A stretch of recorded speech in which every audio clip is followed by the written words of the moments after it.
உணவு சமைக்கப்படும் இடத்துல நல்ல அதிர்வுகள் இருக்கிறது ரொம்ப அவசியம். சண்டை போட்டுக்கிட்டே சமைச்சோம்னா உணவு அசுத்தப்பட்டுரும். விவாதம் பண்ணிக்கிட்டே சமையல் பண்ணோம்னா அந்த உணவு சாப்பிடும்போது ஜீரணிக்காது.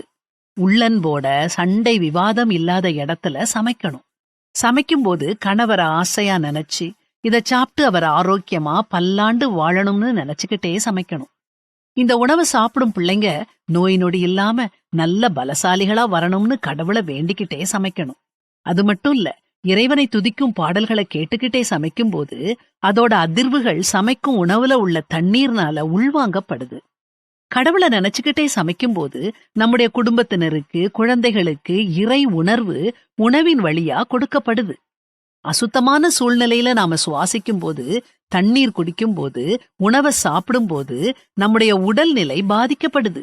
அது மட்டும் இல்ல, நாம கோபத்தோட வேண்டா வெறுப்போட சமைக்கும் போது உணவும் சுவைக்காது. குடும்பத்தினருக்கும் தேவையில்லாத உணர்வுகள் வரும். டிவியில வரும் வன்முறை காட்சிகள், அழுகை காட்சிகளை பார்த்துக்கிட்டே சமைச்சா சாப்பாட்டுல ருசி இருக்காது. சாப்பிட்றவங்களுக்கும் கெடுதி உண்டாகும்.